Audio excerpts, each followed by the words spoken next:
London, 1947. The British Empire covers a quarter of the Earth's surface. Its rulers call it a civilizing mission. Its architects call it progress. Its subjects are beginning to call it something else entirely. Over the next 30 years, Britain will hand independence to colony after colony across Asia, Africa, and the Caribbean. In London, politicians will describe these handovers as the orderly transfer of power, a proud moment in the history of a great empire choosing to let go. What actually happens on the ground tells a different story. Borders drawn in 5 weeks by men who have never visited the territories they are dividing. Constitutional frameworks that collapse within 3 years. Armies trained by Britain that turn their British-issued weapons on their own populations. Federations dissolved before they become countries. Territories abandoned without a single agreement on who governs them next. This is not the story of independence. This is the story of what Britain left behind when it walked out the door. Section 1. India/Pakistan. The Partition. 1947. The fireworks are going off over New Delhi. Jawaharlal Nehru has just told his countrymen that India has kept its tryst with destiny. 200 years of British rule on the subcontinent are over. Nobody is telling the crowds what the borders look like, because nobody knows yet. The borders will not be published until August 17th, 2 days after independence. 2 days after 15 million people have already begun moving. In late 1946, the British government, its treasury emptied by the Second World War, decides to end British rule of India. The original deadline is June 1948. That gives 18 months to negotiate the transfer of the world's second most populous country, containing over 500 princely states and 2 major religious communities in escalating conflict. Lord Mountbatten arrives as India's last viceroy on March 24, 1947. Within weeks, he concludes a united India is impossible. His solution is speed. He moves the deadline from June 1948 to August 1947. He cuts the transition from 18 months to 5. To draw the actual borders, Britain brings in Sir Cyril Radcliffe, a barrister who has never set foot in India before in his life. He is given 5 weeks to divide Punjab and Bengal along religious lines. The committees he chairs deadlock on every contested district. Radcliffe makes the final calls himself. He draws a line through communities that have shared wells, markets, and temples for generations. He divides villages. He bisects farms. He cuts a canal system in Punjab that was built as a single unit and hands different sections to different countries. He finishes, leaves India, and never returns. Before his death in 1977, he tells a journalist, "I suspect they would shoot me out of hand, both sides." The borders are announced August 17th. The killing has already been going on for months. The violence is not a surprise. In March 1947, Muslim League campaigns in Rawalpindi division produce massacres in which between 4,000 and 8,000 Sikhs and Hindus are killed. 80,000 people have already fled Rawalpindi by April. Jinnah's Direct Action Day in Calcutta in August 1946 killed between 5,000 and 10,000 people and left 15,000 wounded. By the time Radcliffe publishes his lines, Punjab is already burning. What the border announcement does is transform localised violence into a total population movement. People who had intended to stay, who owned land, who had businesses, who trusted their neighbours, understand overnight that they are on the wrong side of a line drawn by a man who never met them. They move in columns, on foot, on carts, on trains. The columns stretch for miles. In Punjab, Hindus and Sikhs move east and Muslims move west. The columns pass each other on the same roads. At night, gangs attack. Villages burn.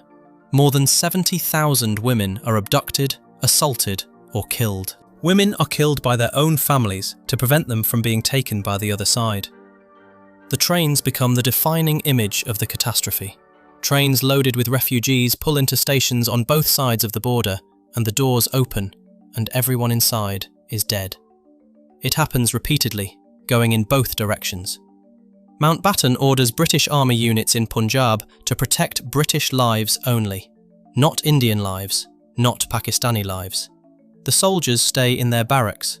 The Punjab Boundary Force, a joint unit of 50,000 troops, is overwhelmed within days and disbanded by September.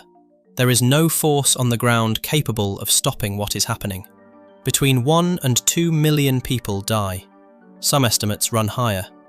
The United Nations, which had just spent 5 years fighting in the name of human dignity, provides virtually no assistance. The international community is largely silent.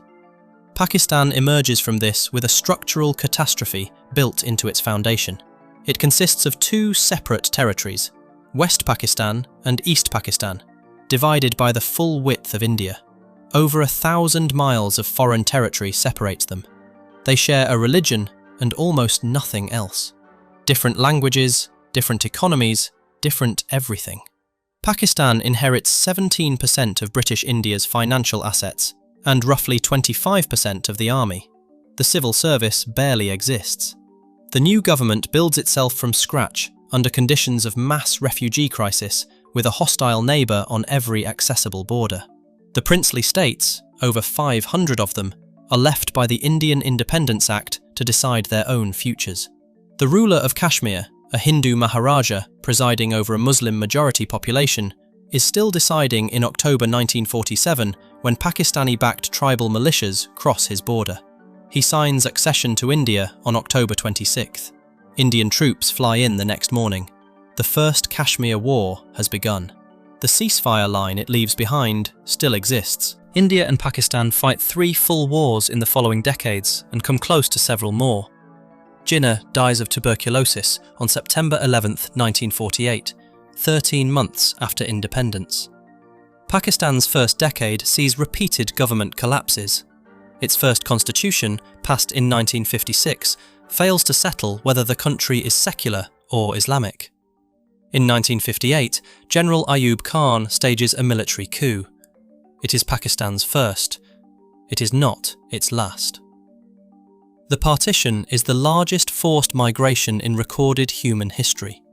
The Kashmir dispute it produces has never been resolved. The nuclear weapons India and Pakistan both now carry exist in direct relationship to the hostility the partition created. The 2 countries have never signed a peace treaty. The man who drew the line never came back.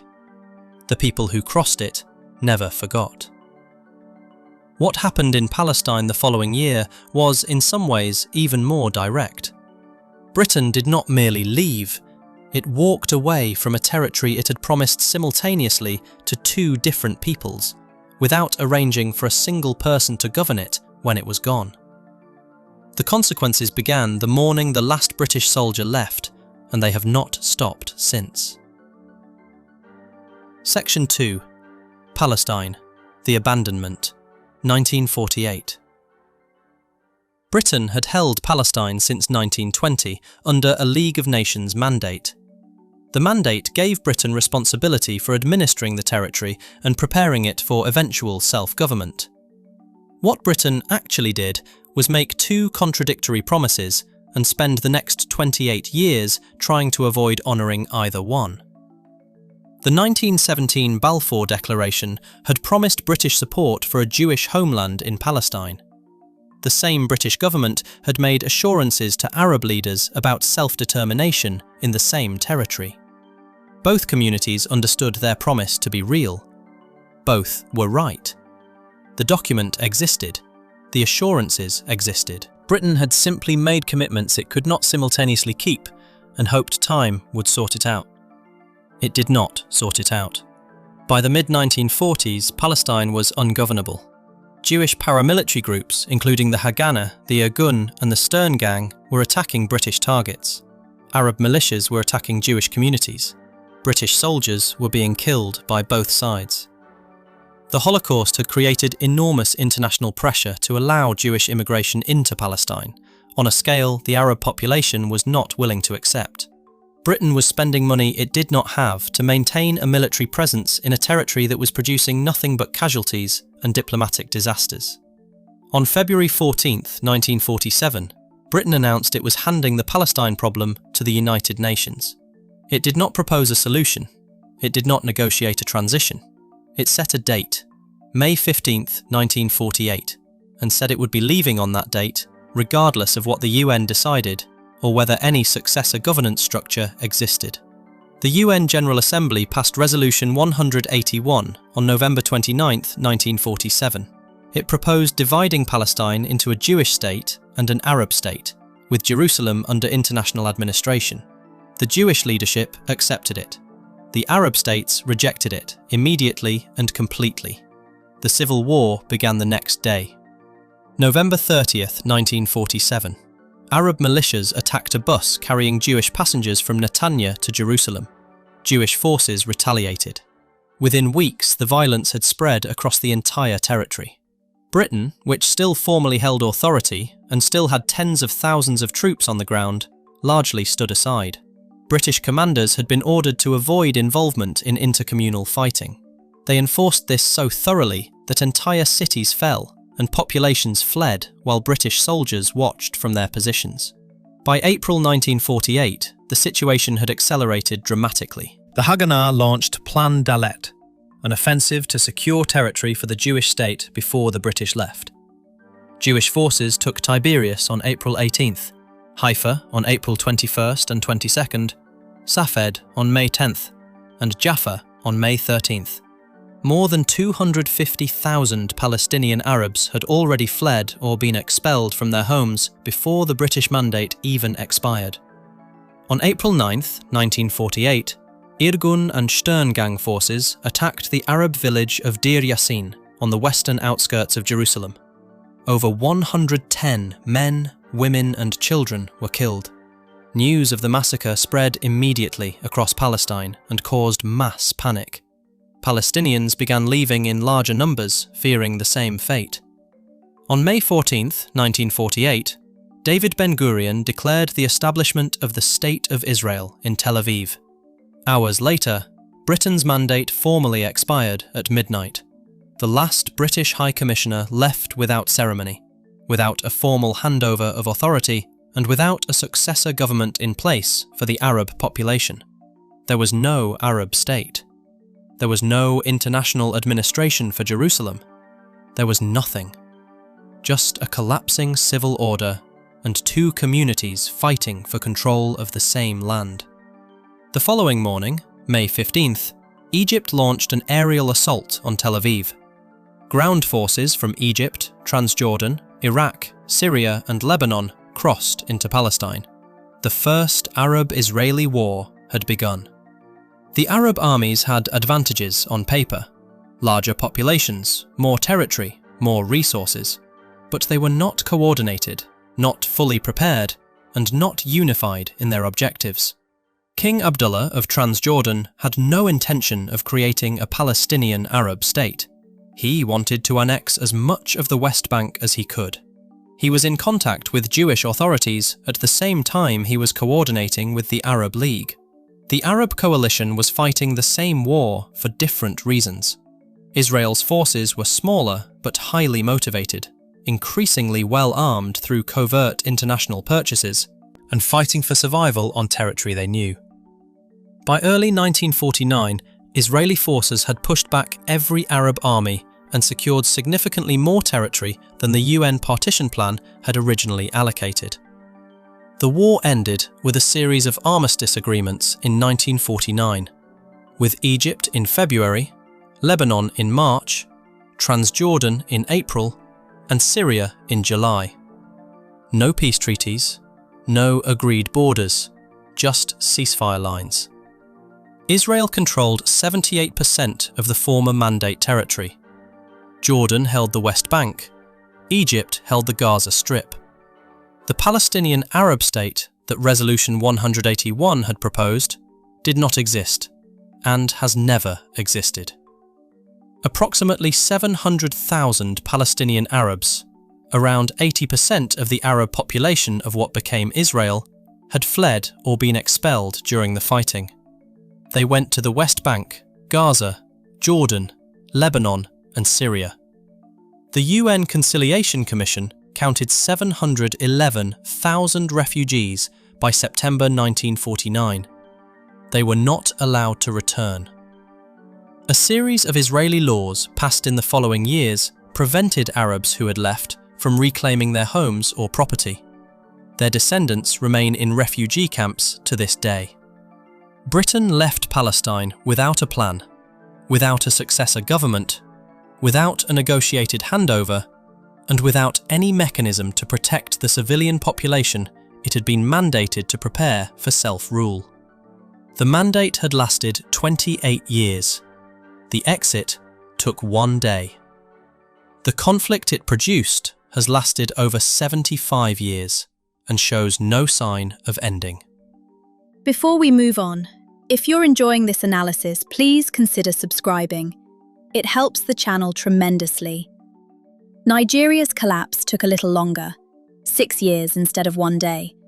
But the architecture of that collapse was built by Britain during the decades before independence, and it followed the same basic logic. Draw a line around people who have nothing in common, hand them a flag, and walk away. Section 3. Nigeria, the Biafran War, 1960 to 1967. In 1914, Britain merged 2 separate protectorates, northern Nigeria and southern Nigeria, into a single administrative unit. The decision was made by one man, Governor-General Frederick Lugard, primarily for reasons of administrative convenience and cost reduction. Nobody consulted the people living there.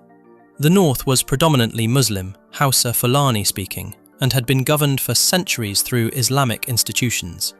The south was predominantly Christian and animist, containing the Yoruba in the southwest and the Igbo in the southeast. These were not variations of the same culture. They were entirely different civilizations that happened to share a colonial boundary.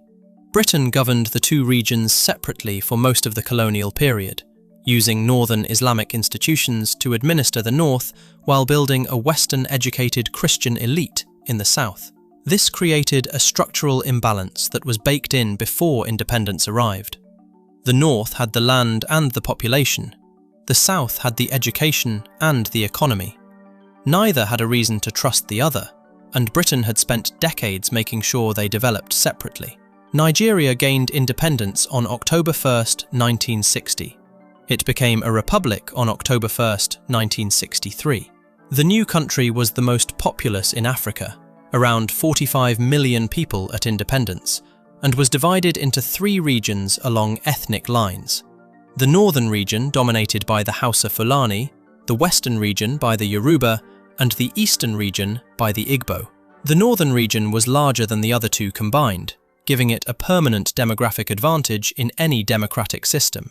The first federal elections after independence were contested and produced a government dominated by northern interests.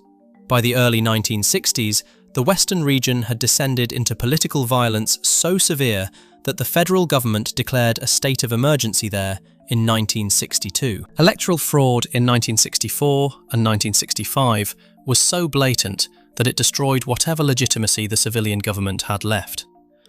On January 15, 1966, a group of army officers, most of them Igbo, staged a coup.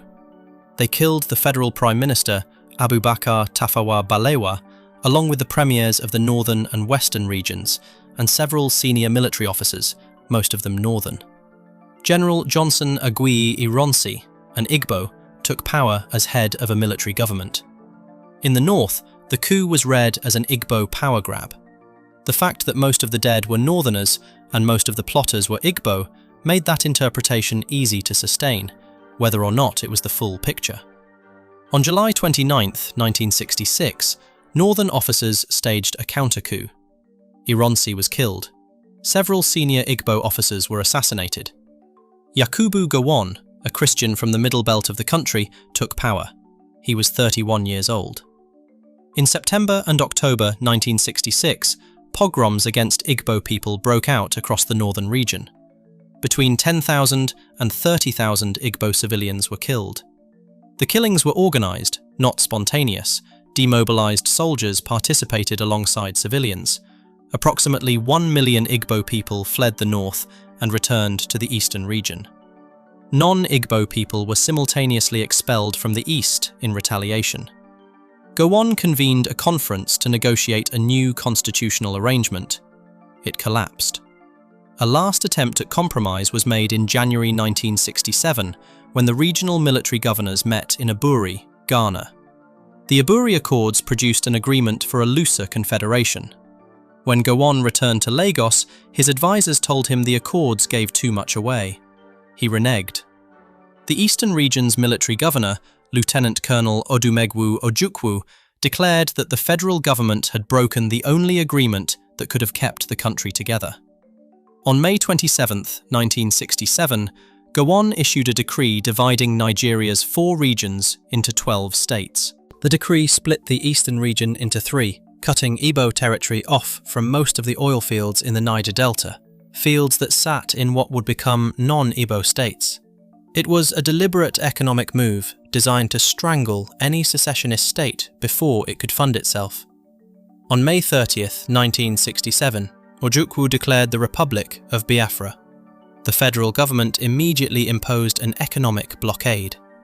War began on July 6, 1967, when Nigerian federal troops advanced into Biafra in 2 columns. The federal military grew from 7,000 soldiers at the start of the war to 200,000 by 1969. Biafra began with 230 soldiers. The Soviet Union supplied Nigeria with aircraft, tanks, artillery, and small arms. Britain also supplied Nigeria. Biafra received covert support from France and recognition from 4 countries: Gabon, Haiti, Ivory Coast, Tanzania, and Zambia. Nigerian forces captured Biafra's oil facilities and the port of Port Harcourt early in the war, cutting off Biafra's primary source of revenue and its main access to the outside world. Without money to import food, and with the federal blockade preventing supplies from reaching civilians, Biafra starved. The images that came out, skeletal children with distended bellies, a condition caused by severe protein deficiency called kwashiorkor, shocked the world. Relief organizations airlifted food at night through a single airstrip. The Nigerian government argued the airlift prolonged the war and blocked some of it. An estimated 1 million Biafran civilians died of starvation and malnutrition. Total deaths from the war, battlefield casualties, disease, and starvation combined, are estimated between 500,000 and 3 million. The Biafran crisis directly prompted a group of French doctors who had witnessed the famine to found Médecins Sans Frontières, Doctors Without Borders, in 1971. On January 11, 1970, Ojukwu fled to Ivory Coast. 4 days later, on January 15th, Biafra's remaining officers surrendered in Lagos. The war was over. Nigeria had held together. The fault lines Britain drew in 1914 had not. Sudan followed a different timeline but the same colonial logic. Britain did not leave one amalgamated mess behind. It left a country that had been deliberately split in 2 during the colonial period and then forced back together at independence, with no mechanism for the 2 halves to coexist. The civil war there started before the British had even finished leaving. Section 4. Sudan, the Engineered Division. 1956. Britain and Egypt jointly administered Sudan from 1899 to 1956 under an arrangement called the Anglo-Egyptian Condominium. In practice, Britain was the senior partner. Egypt was itself under significant British influence for most of that period. Sudan was a British operation in all but name. The territory Britain administered was enormous, roughly 1/3 the size of the continental United States, and contained over 600 ethnic groups speaking more than 400 languages. The north was predominantly Arab and Muslim. The south was predominantly African, Christian, and animist. These were not minor cultural differences. They were fundamental differences in religion, language, economy, and social structure that had existed for centuries before Britain arrived. Britain's response to this complexity was the Southern Policy, implemented formally from 1930 onward. The policy governed the two regions as entirely separate administrative units. Northern Sudanese were barred from travelling to the south without a permit. Arabic was banned as an official language in southern administration. English and local languages were used instead. Christian missionaries were encouraged to build schools in the south, while Islamic institutions were kept out. The British rationale was that the south needed protection from northern exploitation, that the two regions were so different they required separate development tracks. What the southern policy actually produced was a north that received investment, infrastructure, education, and preparation for eventual self-governance, and a south that received almost none of those things. The Gezira irrigation scheme, one of the largest agricultural development projects in Africa, was built in the north. The University of Khartoum was built in the north. The civil service, the military officer corps, the professional class, all developed overwhelmingly in the north. The south remained pastoral and largely undeveloped by any modern institutional standard. In 1946, Britain reversed the southern policy under pressure from Egypt and northern Sudanese political leaders. The two regions were merged into a single administrative unit. Southern leaders were not consulted. They found out their fate had been decided without them. The transition to independence accelerated rapidly in the early 1950s. Egypt and Britain negotiated a path towards Sudanese self-governance, with full independence expected by 1956. As the transfer of power was arranged, northern elites dominated every committee, every institution, and every negotiation. By the time independence arrived, the government that was inheriting Sudan was almost entirely northern, Arab, and Muslim. Of the 800 administrative posts vacated by the British, Southerners received 6. On January 1, 1956, Sudan became an independent republic. The government was based in Khartoum, dominated by northern Arab elites, and had no meaningful southern representation. The South had not waited to see how this would go.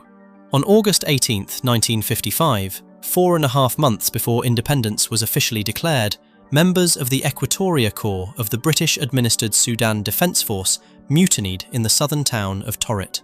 The mutiny spread to Juba, Yei, and Maridi in the following days. Southern soldiers who had served under British command and understood they were about to be handed to a northern-dominated government they had not chosen and did not trust, picked up their weapons and went into the bush. The mutineers were poorly armed and unorganised. They were not yet a serious military threat, but they were the beginning of something that would not end for half a century. The First Sudanese Civil War ran from 1955 to 1972. Southern insurgents, organised over time into a guerrilla movement called the Anya Nya, fought for regional autonomy against the Khartoum government. By 1969, the Anya Nya controlled most of southern Sudan.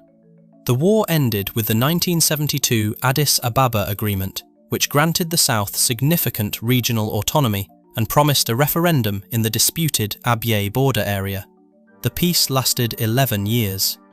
In 1983, President Jafar Nimeri abolished southern regional autonomy, imposed Sharia law across the entire country, and reneged on the Abyei referendum promise.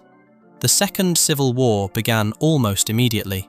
The Sudan People's Liberation Army, led by John Garang, fought the Khartoum government for 22 years. The Second War killed approximately 2.5 million people, mostly civilians, and displaced 4 million more. In 1999, the Khartoum government conducted 65 confirmed aerial bombings of civilian targets in southern Sudan. In 2000, that number more than doubled to 132. In 2001, it rose to 195 confirmed attacks. The government also systematically blocked humanitarian aid from reaching the south during periods of famine. A military coup in 1989 had brought Omar al-Bashir to power in Khartoum. His government intensified the war, using helicopter gunships and aerial bombardment against civilian populations in the south. The International Criminal Court would later indict al-Bashir for genocide, war crimes, and crimes against humanity, making him the first sitting head of state to be indicted by the ICC. He was eventually removed from power in 2019 by his own military after mass street protests. The Comprehensive Peace Agreement, signed in 2005, ended the Second Civil War and included a provision for a Southern independence referendum. In January 2011, Southern Sudanese voted on whether to remain part of Sudan or become a separate country. 99% voted for independence. South Sudan became an independent state on July 9, 2011. It entered statehood as one of the poorest and least developed countries on Earth, a direct product of a century of deliberate neglect under British colonial administration, followed by decades of war and bombardment under Khartoum. 2 years later, in December 2013, South Sudan collapsed into its own civil war. It has not fully recovered. The total duration of conflict in Sudan and South Sudan, directly traceable to the colonial division Britain created and then reversed without consultation, from 1955 to the present day. 70 years and counting. Before we move on, if you're enjoying this analysis, please consider subscribing. It helps the channel tremendously. Zimbabwe's collapse took a different shape entirely. Britain did not walk away from a merged mess or a divided territory. It walked away from a country with one of the strongest economies in sub-Saharan Africa, watched it slowly disintegrate over 20 years, and then found itself blamed for the land policies that made the disintegration inevitable. The story of how that happened starts not in 1980, but in the 1890s. Section 5. Zimbabwe, Rhodesia, the slow collapse. 1980 to 2000s. Cecil Rhodes and his British South Africa Company arrived in what is now Zimbabwe in the 1890s. They came for minerals and land. They took both. African communities were pushed off the best agricultural territory and onto designated reserves. White settlers received the fertile highlands. The system was not subtle.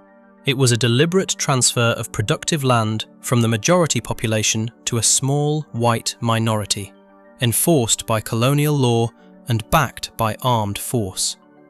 By the time Southern Rhodesia became a self-governing British colony in 1923, the pattern was fixed.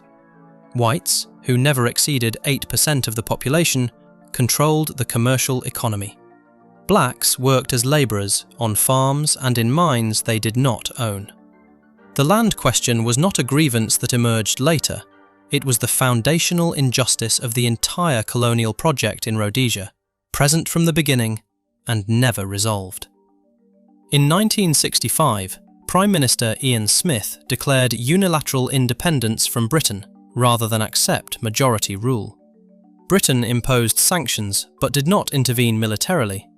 The result was 15 years of guerrilla war, the Rhodesian Bush War, fought between Smith's white minority government and two liberation movements, ZANU, led eventually by Robert Mugabe, and ZAPU, led by Joshua Nkomo.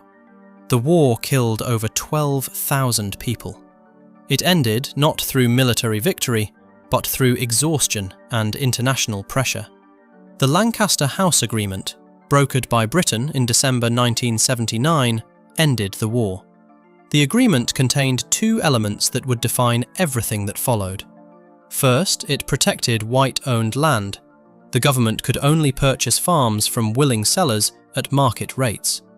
Second, Britain and the United States promised financial assistance to fund land redistribution, allowing the new Zimbabwean government to buy land and redistribute it to landless black Zimbabweans. Zimbabwe achieved internationally recognized independence on April 18, 1980. Robert Mugabe won the elections and became Prime Minister. At independence, Zimbabwe had among the strongest economic and social statistics in sub-Saharan Africa. Agricultural exports, particularly tobacco, which made Zimbabwe one of the world's largest producers, generated substantial foreign revenue. Infrastructure was well developed by regional standards. Literacy rates were high. The country looked, on paper, like a post-colonial success story waiting to happen. It was not waiting to happen. The land was still owned by the same people. At independence, approximately 4,500 white farmers collectively owned around 70% of Zimbabwe's best commercial farmland. The black majority, 95% of the population farmed the remainder, much of it on poor soil with inadequate rainfall. This was the direct inheritance of the colonial land grab. The Lancaster House Agreement had locked it in place for at least 10 years by prohibiting compulsory land acquisition. Britain contributed £44 million for land resettlement in the early 1980s. By most accounts, a significant portion of that money did not reach landless peasants. It went to government officials and Mugabe's political allies. The willing seller clause meant that white farmers who did not want to sell simply did not sell. By 1997, 17 years after independence, Mugabe released a list of 1,500 white-owned farms targeted for compulsory acquisition and stated publicly that Britain, not his government, should compensate the farmers because the land had been stolen from black Zimbabweans by colonial settlers. Britain refused. In 1997, Mugabe's government faced a serious domestic political crisis. War veterans, men who had fought in the liberation struggle, organised mass demonstrations demanding pensions and compensation. Mugabe's government, facing its first significant popular pressure, paid each veteran a one-off gratuity of $50,000 Zimbabwean dollars and promised monthly pensions, none of which had been budgeted. To fund it, the government effectively printed money. The Zimbabwean dollar collapsed in value almost immediately. That single financial decision in 1997 began the economic unravelling. In March 2000, Mugabe organised a referendum on a new constitution that would expand presidential powers and allow compulsory land seizures without compensation. The Movement for Democratic Change, the first serious opposition movement in Zimbabwe's history, campaigned against it. The referendum failed. Mugabe lost. Within weeks of the referendum defeat, groups of men identifying themselves as war veterans began invading white-owned farms. Several white farmers were killed. The police did not intervene. Mugabe did not order them to stop. By 2003, nearly 3,000 white-owned farms had been seized under a new law requiring farmers to leave their land before receiving any compensation, which in most cases never came. The economic consequences were catastrophic and swift. Commercial farming collapsed almost entirely. Zimbabwe had been a net food exporter. Within 3 years, it became dependent on food aid. The specific problem was not simply that land changed hands, it was that land transferred without any transfer of agricultural knowledge, equipment, or capital. The new occupants had neither the resources nor the expertise to maintain commercial-scale production. Output fell off a cliff. Zimbabwe's GDP dropped 40% between 1999 and 2003. Annual inflation reached 620% by November 2003, according to IMF figures. Unemployment reached approximately 80%. The government responded by printing more money. Inflation accelerated to levels that became almost incomprehensible. Zimbabwe eventually issued a $100 trillion banknote before abandoning its currency altogether in 2009 and switching to foreign currencies. Millions of Zimbabweans left. The population of neighbouring South Africa absorbed millions of Zimbabwean refugees. The healthcare system collapsed. Life expectancy, which had been among the higher in the region at independence, fell dramatically. Mugabe held power until November 2017, when his own military placed him under house arrest after he attempted to position his wife Grace as his successor. He resigned on November 21, 2017, after 37 years in power. He died on September 6, 2019. The land question that Britain created in the 1890s, locked in place at Lancaster House in 1979, and then walked away from in 1980, had never been honestly resolved. It destroyed the country when it finally exploded. Uganda's collapse was faster and more violent than Zimbabwe's, and it had a face. One man, trained by the British military, promoted by British-backed leaders, and ultimately left in charge of a state that had no institutional capacity to stop him. That man was Idi Amin, and what he did to Uganda between 1971 and 1979 remains one of the most documented cases of state-sponsored mass murder in African history. Section 6. Uganda. From Independence to Amin, 1962 to 1979. Britain declared Uganda a protectorate in 1894. What it found there was not a blank territory. It was a collection of established kingdoms, the largest and most powerful being Buganda in the south. The Buganda had their own king, called the Kabaka, their own parliament, their own legal system, and a sophisticated administrative structure that predated British arrival by centuries. Britain's solution to governing a territory containing multiple competing kingdoms and dozens of ethnic groups was indirect rule, using existing power structures to administer the population on Britain's behalf. In practice, this meant Buganda got preferential treatment. The Buganda collaborated with British administration and received education, economic access, and political recognition in return. Northern ethnic groups, the Acholi, Langi, and peoples of the West Nile region, were designated as suitable for military service. The British considered them more martial and recruited them heavily into the King's African Rifles, the colonial army. Southern groups got schools, northern groups got guns and uniforms. This division, educated south, militarized north, was not an accident. It was a deliberate administrative strategy. It created a hierarchy of privilege that had no organic basis in the societies themselves, and no mechanism for resolution once British authority was removed. It also created the precise conditions for military coups, a politically marginalized military class sitting on top of a civilian government it had not chosen and did not feel loyalty toward. Uganda gained independence on October 9, 1962. Milton Obote became Prime Minister. The constitution Britain left behind was a federal arrangement that gave significant autonomy to Buganda and the three other kingdoms, with the Kabaka of Buganda, Mutesa II, serving as ceremonial head of state.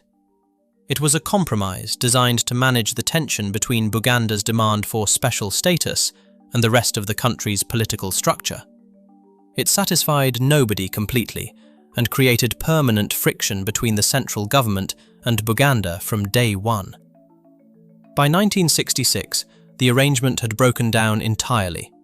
Obote suspended the constitution, arrested 5 of his own ministers, and sent the army, commanded by his appointed general, Idi Amin, to attack the Kabaka's palace. Mutesa II escaped to exile in Britain, where he died in 1969. Obote introduced a new constitution, abolishing all traditional kingdoms and making himself executive president. Uganda had gone from independence to one-man rule in 4 years, without a single shot being fired at a foreign enemy. Idi Amin had joined the British King's African Rifles in 1946 as an assistant cook. He was physically imposing, effective in the field, and rose through the ranks during British colonial campaigns, including operations against Mau Mau fighters in Kenya in the 1950s. He was one of the first 2 Ugandans to receive a commissioned officer rank from the British, promoted to lieutenant in July 1961, just before independence. After independence, Obote promoted him rapidly. Major in 1963, Deputy Army Commander in 1964, Army Commander in 1966. Obote used Amin to do his political dirty work, including the attack on the Kabaka's palace. But by 1970, Amin had been building his own base inside the army, recruiting heavily from his own Kakwa ethnic group and from West Nile peoples. A rift developed between the two men. Amin became aware that Obote was planning to arrest him for misappropriating army funds. While Obote was abroad, attending a Commonwealth conference in Singapore in January 1971, Amin staged a coup. The coup was welcomed, including by Britain. Obote had been moving towards socialist economic policies that made Western governments nervous. British officials were relieved to see him gone. Several Western countries, including Britain and Israel, provided early support to Amin's new government. This lasted approximately 18 months. On August 4, 1972, Amin announced that God had appeared to him in a dream and instructed him to expel Uganda's Asian population. He gave them 90 days to leave. Approximately 50,000 Ugandan Asians, most of them of Indian descent, many holding British passports, were forced out of the country. They had been brought to Uganda by the British during the colonial period to build railways and manage commerce. By independence, they formed the backbone of Uganda's trading and professional economy. Amin handed their businesses, properties and assets to his military officers, most of whom had no business experience and no interest in running them. Commercial enterprises collapsed across the country almost immediately. The economy began its terminal decline. The British government, which held responsibility for the approximately 27,000 British passport holders among the expelled Asians, had to absorb them. Most settled in the United Kingdom. Inside Uganda, Amin's security apparatus, two agencies called the General Service Unit and the State Research Bureau, both organised with East German assistance, operated as instruments of mass terror. Targets included political opponents, members of ethnic groups associated with Obote, educated professionals, religious leaders, and anyone Amin perceived as a threat. The bodies of victims were dumped in rivers, forests, and mass graves. The International Commission of Jurists estimated the death toll at between 80,000 and 300,000. Amnesty International and exile organisations placed the figure closer to 500,000. In October 1978, Amin ordered an invasion of Tanzania, annexing a strip of Tanzanian territory called the Kagera Salient. It was an act of reckless aggression with no clear strategic objective. Tanzanian President Julius Nyerere responded by mobilizing his army and Ugandan exile forces and launching a full-scale counter-invasion. Tanzanian troops and Ugandan exiles fought their way to Kampala. On April 11, 1979, Kampala fell. Amin fled to Libya, then eventually to Saudi Arabia, where he lived in comfortable exile until his death in 2003. The man who removed him was not a Ugandan institution, it was a foreign army. Uganda had no internal mechanism capable of stopping what Amin had become. Britain had built the colonial military structure that produced him, promoted the political environment that elevated him, and welcomed the coup that put him in power. Then it absorbed his victims and watched from a distance. Before we move on, if you're enjoying this analysis, please consider subscribing. It helps the channel tremendously. Kenya's story runs parallel to Uganda's in one important respect. The British military was directly involved in some of the worst violence the country experienced, not after independence, but during the years immediately before it. What Britain did in Kenya's detention camps in the 1950s remained classified for decades, and when the files finally came out, the picture they painted of the colonial exit was not a handover, but an escape. Section 7. Kenya. Blood before and after independence, 1952 to 1963. Britain declared Kenya a colony in 1920. Before that, it had been the East Africa Protectorate, established in 1895 primarily to protect the railway line Britain was building from the coast to Uganda. The railway needed land. The land belonged to people. Britain took it anyway. White settlers were encouraged to move to Kenya's Central Highlands, a fertile, temperate zone that quickly became known as the White Highlands. European settlers received the best agricultural land through a system of allocation that explicitly excluded Africans from ownership.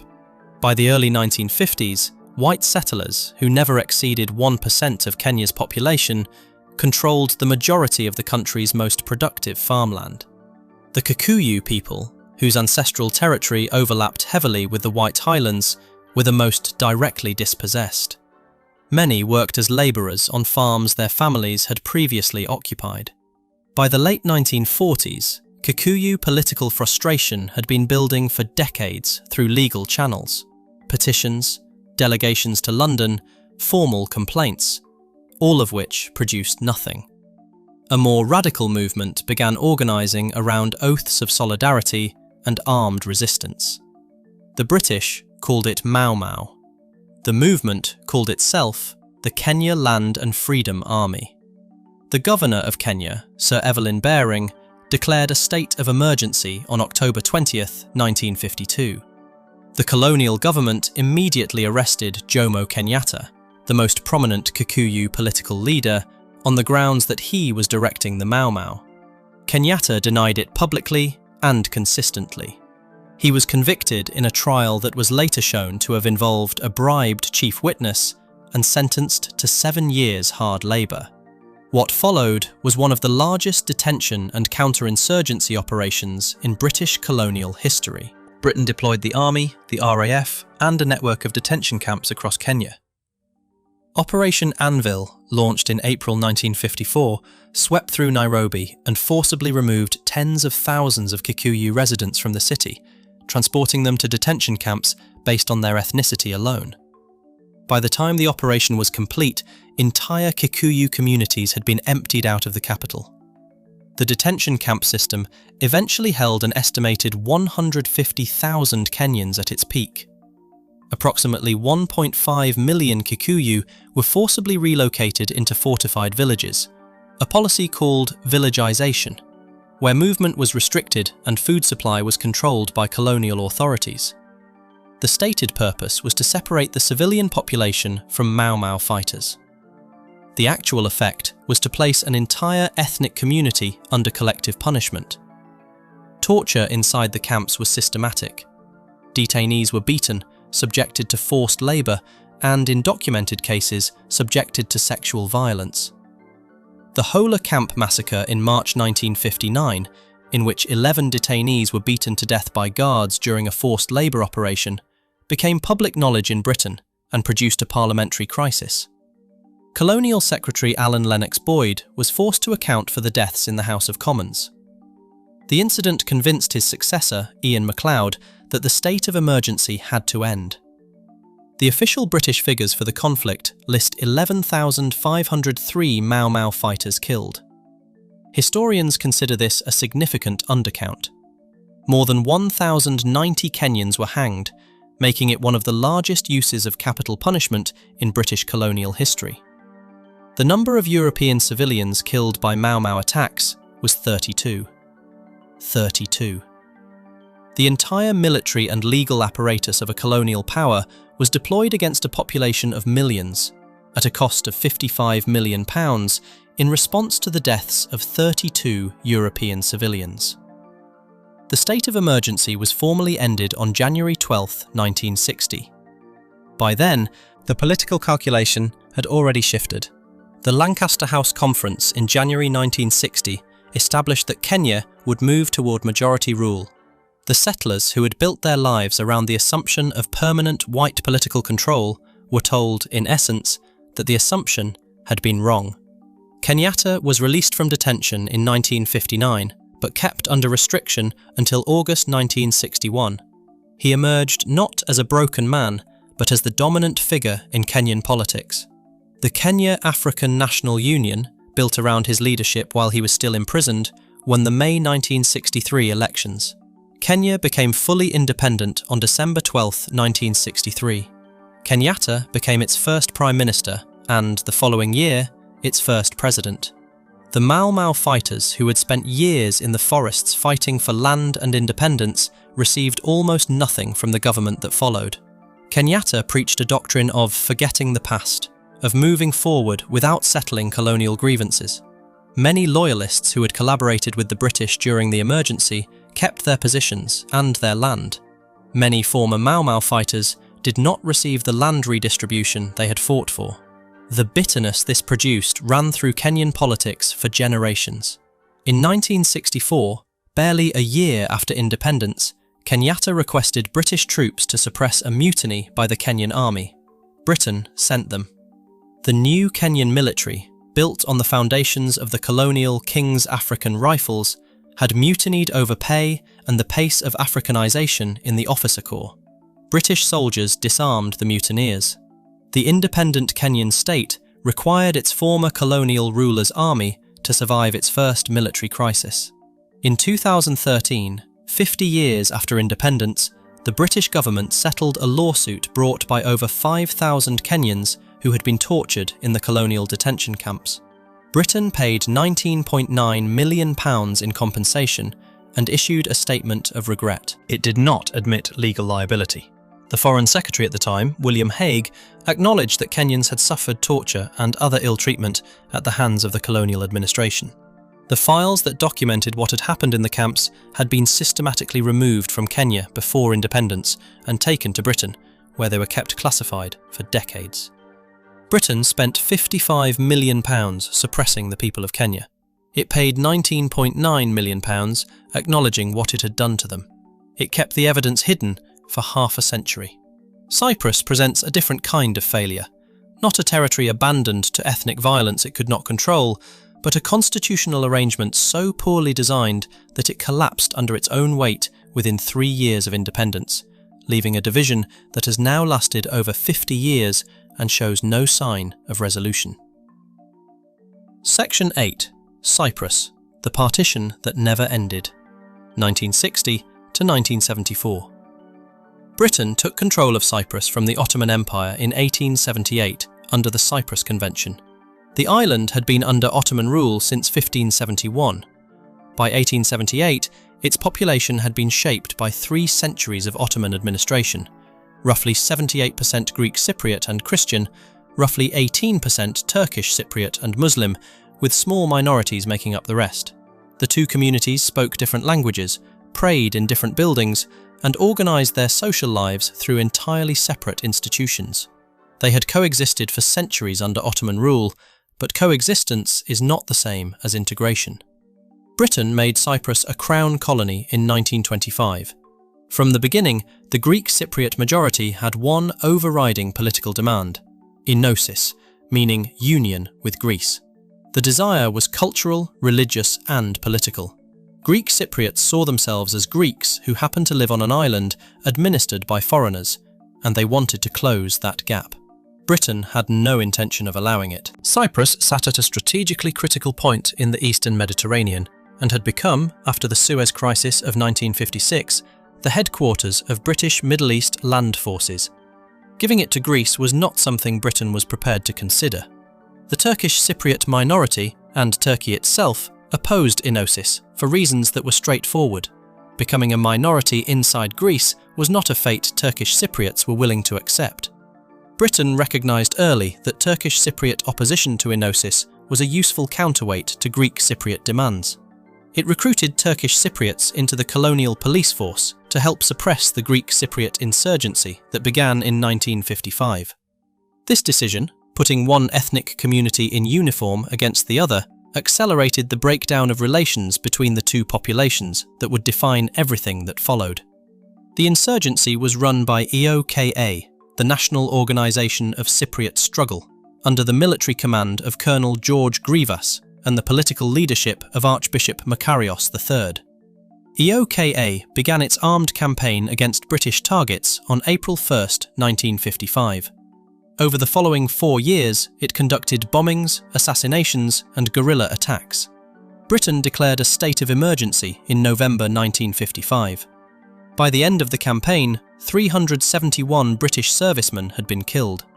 Makarios was exiled to the Seychelles in 1956. The campaign continued without him. By 1958, it was clear to Britain that holding Cyprus by force indefinitely was not viable. The insurgency showed no signs of collapsing. International pressure was growing. Greece had brought the Cyprus issue to the United Nations. Britain needed a solution that would end the violence, keep its military bases, and satisfy enough of the competing demands to produce a stable outcome. The solution it produced was the Zurich and London Agreements, signed in February 1959. The agreements created the Republic of Cyprus as an independent state, neither united with Greece nor partitioned. Enosis was explicitly prohibited. Partition was explicitly prohibited. Britain, Greece and Turkey became guarantor powers with the right to intervene, jointly or individually, to restore the constitutional order if it was violated. Britain retained two sovereign base areas on the island, Akrotiri and Dhekelia, that remain British territory to this day. The constitution the agreements produced was an attempt to balance the interests of both communities through a complex system of power sharing. The president would always be a Greek Cypriot, elected by Greek Cypriots. The vice president would always be a Turkish Cypriot, elected by Turkish Cypriots. Both had veto powers over certain categories of legislation. The cabinet was split 7 Greek Cypriots to 3 Turkish Cypriots. The civil service and security forces were divided on a 70-30 ratio. Every significant government decision required a degree of cross-community agreement that assumed both sides were willing to cooperate in good faith. They were not willing to cooperate in good faith. The Greek Cypriot leadership, including Makarios himself, regarded the constitutional protections for Turkish Cypriots as obstacles to efficient government rather than legitimate safeguards. The Turkish Cypriot leadership viewed every Greek Cypriot attempt to modify the constitution as a step towards the enosis they had been promised would never happen. Cyprus became independent on August 16, 1960. The constitutional machinery began grinding toward a halt almost immediately. By 1963, 3 years after independence, it had stopped entirely. In November 1963, Makarios proposed 13 amendments to the constitution designed to remove or reduce many of the Turkish Cypriot veto provisions. The Turkish Cypriot leadership rejected them as completely unacceptable. On December 21, 1963, fighting broke out in Nicosia between Greek Cypriot and Turkish Cypriot armed groups. The violence spread rapidly across the island. Turkish Cypriot leaders and civil servants withdrew from the government. Turkish Cypriots began moving into defended enclaves in various parts of the island, effectively creating a separate administration. The Constitutional Republic had functioned for 3 years and 3 months. The United Nations Security Council authorized a peacekeeping force, UNFICYP, in March 1964. UN peacekeepers arrived and established buffer positions between the communities. They are still there. UNFICYP has been continuously deployed in Cyprus since 1964, making it one of the longest-running UN peacekeeping operations in history. The situation remained frozen and periodically violent through the 1960s and into the early 1970s. Then, in July 1974, a coup organised by the Greek military junta that ruled Greece at the time overthrew Makarios and installed a pro-enosis president. Turkey invoked its rights as a guarantor power under the 1960 agreements and invaded on July 20, 1974. Turkish forces secured the northern third of the island, approximately 37% of the total territory. Around 200,000 Greek Cypriots fled or were expelled from the north. Around 45,000 Turkish Cypriots moved from the south to the north. In 1983, the Turkish Cypriot administration declared the Turkish Republic of Northern Cyprus. It has been recognized by one country, Turkey. Every attempt at reunification since then has failed, including the comprehensive Annan Plan put to referendum in 2004, which Greek Cypriots rejected by 76%. The island remains divided. Nicosia is the only divided capital city in the world. The UN buffer zone running across the island is still patrolled. Britain still operates its 2 sovereign bases. The constitutional framework Britain designed lasted 3 years. The division it failed to prevent has lasted over 50. Before we move on, if you're enjoying this analysis, please consider subscribing. It helps the channel tremendously. Aden was Britain's last colonial counterinsurgency campaign, and by the assessment of military historians, its least successful. What happened there in 1967 was not a managed withdrawal. It was an expulsion, conducted under fire, leaving nothing behind except a power vacuum that a Marxist militia filled within 24 hours of the last British soldier boarding the last boat home. Section 9. Aden, South Yemen. The Humiliation, 1967. Britain captured Aden in January 1839. It was a strategic acquisition. Aden sat at the entrance to the Red Sea, commanding the shipping route between Britain and India. As one of the world's largest natural harbours, it became a coaling station, then a refuelling point, then a major naval and airbase. By the mid-20th century, it was the RAF's busiest station outside Britain and one of the world's busiest ports, processing more shipping traffic than any port except New York. The oil refinery at Little Aden was the most important petroleum installation in the region. Aden was not a peripheral colonial possession. It was a central pillar of Britain's global military presence. Britain held Aden for 128 years. It left in 128 hours of chaos.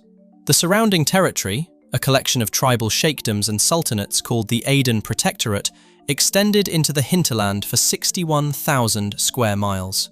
Britain maintained relationships with the rulers of these territories through protection agreements, paying subsidies and providing military backing in exchange for political loyalty. The system worked as long as the rulers believed Britain would stay. The moment that belief collapsed, the system collapsed with it. In January 1963, Britain merged the colony of Aden with the surrounding protectorate sheikdoms into a new political unit called the Federation of South Arabia. The stated purpose was to create a viable political structure that could eventually become independent. The actual effect was to bind together 26 major tribal territories with wildly different political cultures, loyalty structures, and interests under a federal government that most of the population had not asked for and did not want. Arab nationalism was the dominant political force in the wider Middle East in the early 1960s. Egyptian President Gamal Abdel Nasser was broadcasting revolutionary pan-Arab messaging across the region. In Yemen, just across the border from Aden, a Republican coup in September 1962 overthrew the royalist government. Nasser sent 70,000 Egyptian troops to support the new Republican government, along with weapons and advisors. The civil war in Yemen spilled directly into Aden, where 48,000 Yemeni immigrants worked and where Egyptian-backed nationalist networks began organising against British rule. The National Liberation Front was founded in Yemen in June 1963 with the explicit aim of expelling Britain from Aden and the Protectorate. Its campaign began on December 10, 1963, when a grenade was thrown at a gathering of British officials at RAF Cormacsar. One person was killed and 50 were wounded. Britain declared a state of emergency that same day. What followed was 4 years of urban terrorism and rural guerrilla warfare. The NLF conducted bombings, shootings and grenade attacks against British military personnel, their families, civilian administrators and anyone perceived as supporting the colonial government. A second group, the Front for the Liberation of Occupied South Yemen, FLOSY, conducted parallel attacks. The two organisations were as committed to destroying each other as they were to fighting the British. British forces found themselves in a three-way conflict in a city that was becoming ungovernable. In February 1966, Harold Wilson's Labour government issued a defence white paper announcing that Britain would withdraw all military forces east of Suez. Aden would be abandoned. Britain would not maintain a military presence there after independence. The announcement was intended as a statement of fiscal realism. Maintaining a global military empire was no longer affordable. Its effect on the ground in Aden was immediate and catastrophic. The federal government of South Arabia depended entirely on British military backing for its legitimacy and survival. The moment Britain announced it was leaving, the federal government became a dead institution walking. No local ruler, no soldier, no civil servant with any options was going to attach themselves to a government that had just been publicly abandoned by its only protector. Recruitment of informants dried up. Local security forces were infiltrated so thoroughly by nationalist sympathisers that British commanders no longer trusted them with sensitive operations. Morale inside the Federal Regular Army collapsed. Britain had spent years training and equipping these forces. It had handed them weapons and uniforms and called them allies. By 1967, they were pointing those weapons at British soldiers. On June 20, 1967, the South Arabian Federal Army mutinied simultaneously across multiple locations in Aden. The South Arabian police joined the mutiny the same day. 22 British soldiers were killed. A British helicopter was shot down. Crater, a densely populated district of Aden, fell under the control of mutineers and NLF fighters. British forces withdrew from Crater entirely. For 2 weeks, no British soldier entered it. It was retaken in early July by the Argyll and Sutherland Highlanders under Lieutenant Colonel Colin Mitchell, an operation that became one of the most publicised British military actions of the decade. The federal government collapsed entirely in September 1967, replaced by nothing. Britain accelerated its withdrawal timeline. Geneva negotiations between British officials and the NLF in November 1967 produced no agreement on successor governance. Britain left anyway. On November 29, 1967, Lieutenant Colonel Di Morgan of 42 Royal Marine Commando became the last British serviceman to leave Aden. He boarded a helicopter from the dock and flew to a waiting naval vessel. There was no ceremony. There was no handover. There was no signed agreement about what came next. The task force assembled offshore, aircraft carriers, destroyers, frigates, commando carriers, had been there to cover the evacuation, not to negotiate a peace. On November 30th, 1967, the NLF declared the People's Republic of Southern Yemen, with Aden as its capital. It was a Marxist state backed by the Soviet Union. The Federation of South Arabia, the political structure Britain had spent 4 years building, ceased to exist on the same day it was supposed to achieve independence. British military casualties for the entire campaign from 1963 to 1967 were 90 to 92 killed and 510 wounded. The total killed across all sides during the emergency was approximately 4,250. Military historians have described Aden as Britain's first clear post-war counter-insurgency defeat, the first time since Palestine in 1948 that a British military campaign had ended not in managed transition, but in expulsion. The indigenous army Britain trained had mutinied. The government Britain built had collapsed. The state Britain left behind lasted until 1990, when it merged with North Yemen to form the Republic of Yemen, a country that has been at war in varying configurations for most of the decades since. The West Indies Federation is the least known collapse on this list, and in some ways the most instructive.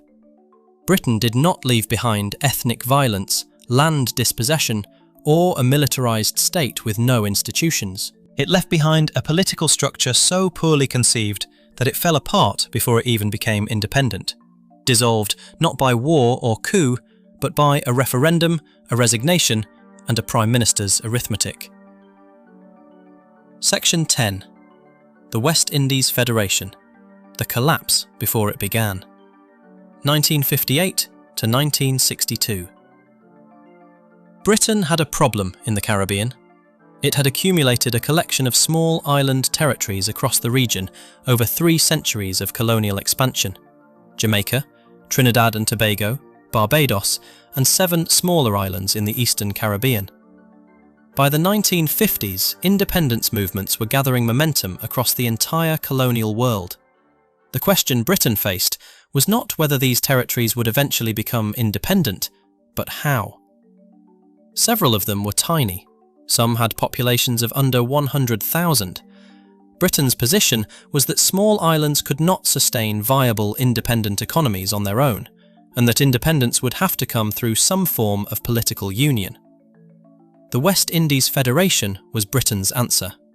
It was established on January 3, 1958, bringing together 10 British Caribbean territories under a single federal government: Jamaica, Trinidad and Tobago, Barbados, Antigua, Dominica, Grenada, Montserrat, St. Kitts Nevis Anguilla, St. Lucia, and St. Vincent. The federal capital was set in Port of Spain, Trinidad. The first and only Prime Minister of the Federation was Grantley Adams of Barbados. The Federation was designed to function as a single political unit, that would negotiate independence from Britain collectively, achieve it together, and then govern itself as one country. On paper, it made geographic and economic sense. The islands shared a colonial history, a language, a legal system, and significant cultural overlap. In practice, the Federation was built on a foundation of competing interests that Britain had never resolved during the colonial period, and simply assumed would sort themselves out once the structure was in place. The fundamental tension was between the large territories and the small ones. Jamaica was by far the most populous member, containing roughly half the Federation's total population of 3 million. Trinidad and Tobago was the wealthiest, its economy underpinned by oil production. Together, Jamaica and Trinidad accounted for the overwhelming majority of the Federation's economic output and population. The smaller islands had far less to contribute, and far more to gain from pooling resources. Jamaica and Trinidad had far more to contribute, and were increasingly sceptical about how much they were gaining in return. Specific disputes made the structural tension concrete. Freedom of movement was one. The Federation's constitution allowed citizens of any member territory to move freely across the Federation. Jamaica's government was deeply concerned about the prospect of mass migration from the smaller, poorer islands into Jamaica. It pushed to restrict freedom of movement. The smaller islands, which saw labour mobility as one of the main economic benefits of Federation, resisted. No satisfactory agreement was reached. Customs union was another. A federal customs union would require member territories to align their trade policies and share revenue.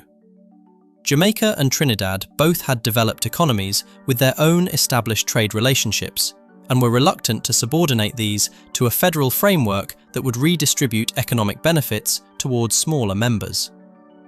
The question of taxation without local benefit was a third. Federal government spending would be financed partly by contributions from member territories. Jamaican politicians calculated that Jamaica would be a net contributor to a federal budget from which it received proportionally less than smaller territories. The arithmetic did not look attractive. Norman Manley, Jamaica's chief minister, had been a supporter of federation. By 1961, he was under severe domestic political pressure from his opponent, Alexander Bustamante, who campaigned openly against Jamaican membership. Manley decided to put the question directly to the Jamaican population. On September 19, 1961, Jamaica held a referendum on whether to remain in the West Indies Federation. The result was 54.1% to leave, 45.9% to stay. Jamaica voted to withdraw from a federation it had helped found, 3 years and 8 months after that federation had been established and before it had achieved independence from Britain. The departure of Jamaica was mathematically fatal to the federation. Jamaica had contained roughly half the total population. Its economy was one of the two largest. Without Jamaica, the Federation lost the critical mass it needed to function as a credible, independent state. Trinidad's Prime Minister, Eric Williams, assessed the situation with a line that became one of the most quoted political statements in Caribbean history. He said, "1 from 10 leaves naught." He meant that without Jamaica, the remaining 9 members added up to nothing viable. Trinidad and Tobago formally announced its intention to seek independence separately on January 15, 1962. Without its 2 largest and most economically significant members, the Federation had no future. The Federal Parliament met for the last time.